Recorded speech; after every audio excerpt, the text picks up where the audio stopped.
Halo, assalamualaikum warahmatullahi wabarakatuh. Kembali lagi di Ruli Vlog Official. Oke, sobat koi lover, pada video kali ini saya akan melanjutkan video saya yang sebelumnya, yaitu yang ketika saya bom kolam saya dengan PK. Karena waktu itu kolam saya ikan-ikannya banyak yang terkena aeromonas, dan itu perlu sobat koi lover semua ketahui bahwasanya penyebab utamanya adalah waktu itu saya mendatangkan ikan baru dari Blitar ya, dan saya tidak karantina. Jadi kesalahan fatal terbesar saya yaitu tidak karantina ikan baru.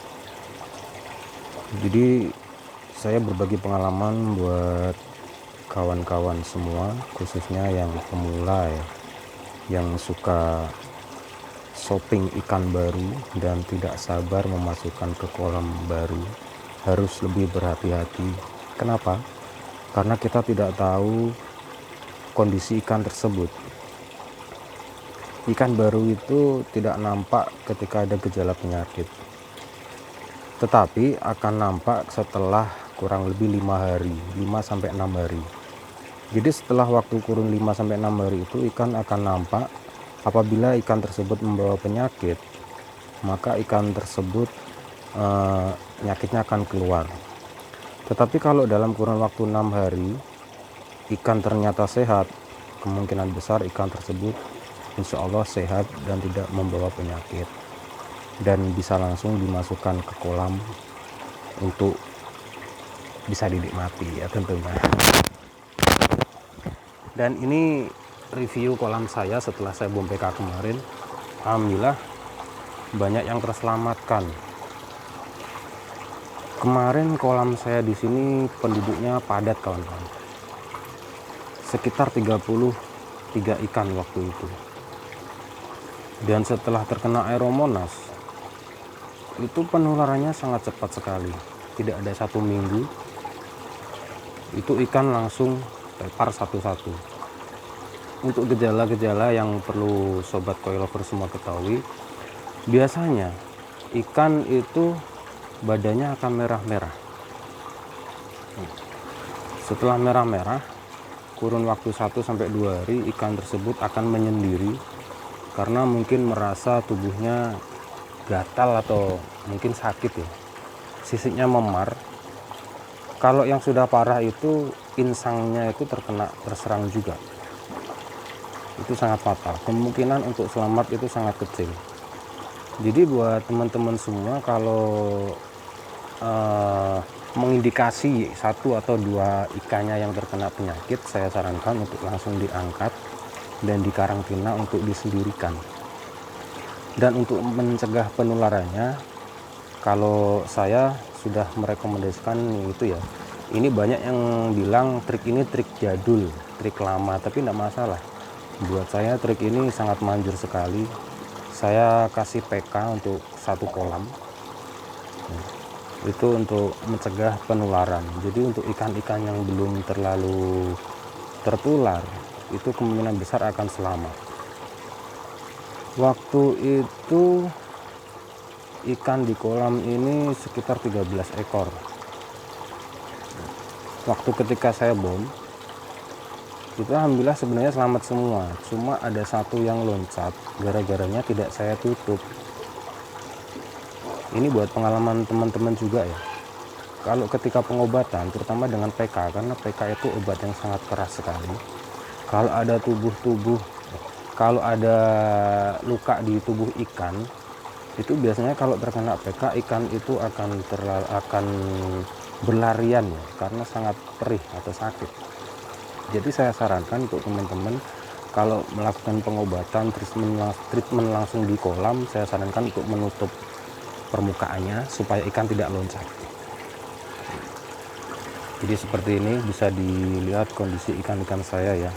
Untuk kualitasnya jangan ditanya, ini kualitas keropcok kalau di sini namanya. koinya koi ya bisa dikatakan dengan harga murah lah, tapi tidak masalah.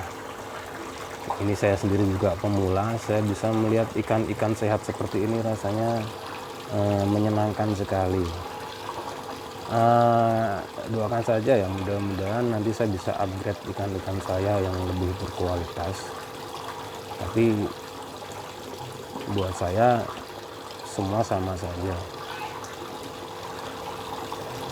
Bisa dilihat guys, ikan-ikannya nampak sehat-sehat. Karena pengalaman juga 1 minggu yang lalu punya kawan saya itu ada sekitar 53 ekor di kolam filter juga. Itu langsung tewas dalam waktu 2 hari, 1 kolam. Gimana rasanya? Untuk kolamnya seperti apa bisa dilihat ya, dulu saya pernah review, bisa dilihat di atas ya. Nah, jadi kita tidak tahu, tiba-tiba dalam 2 hari ikan tewas, dalam 1 jam 2 jam itu 5-10 ekor, kadang 2 ekor dalam 2 hari langsung habis.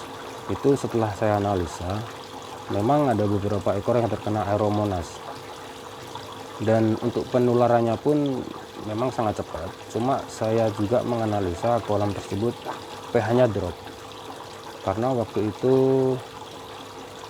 terjadi hujan sangat lebat sekali, kurang lebih 4 hari berturut-turut ya, mulai siang sampai malam, sore sampai malam gitu, dan kolamnya itu tidak tertutup, makanya air hujan akan langsung masuk, dan untuk pembuangannya sendiri pun nggak maksimal.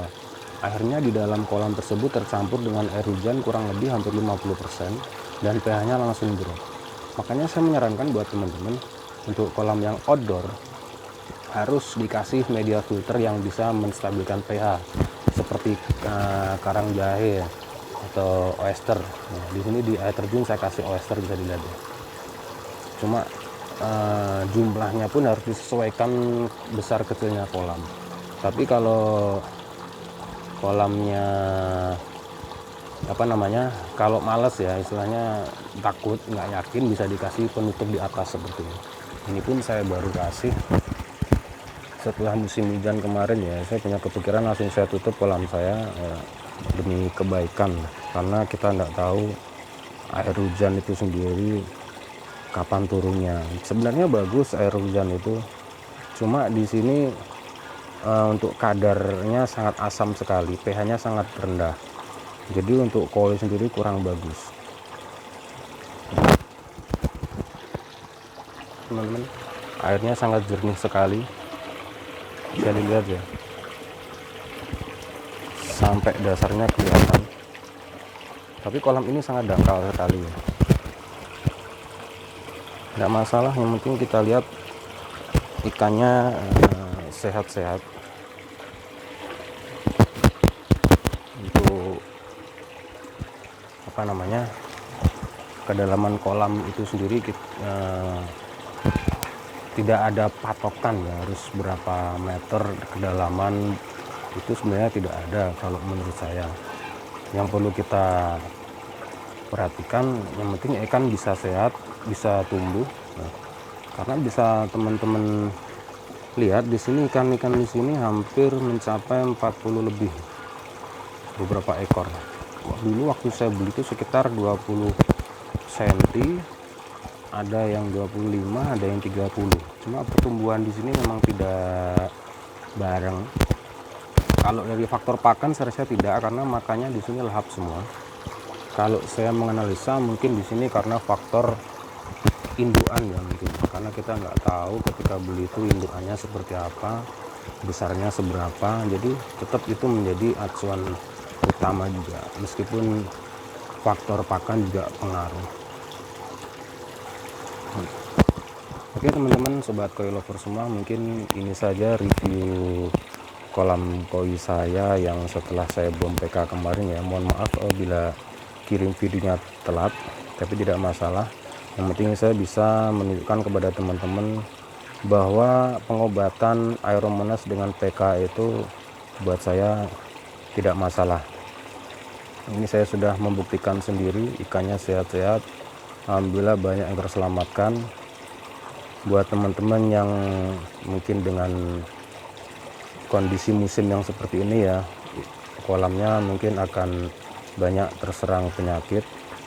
Alangkah baiknya nggak masalah untuk menjaga 1 bulan sekali atau 2 bulan sekali, atau setelah pengurasan chamber bisa dikasih PK secukupnya. Oke, mungkin ini saja sobat koi lover. Kurang lebihnya saya mohon maaf. Jangan lupa bantu subscribe, like, dan komen. Assalamualaikum warahmatullahi wabarakatuh.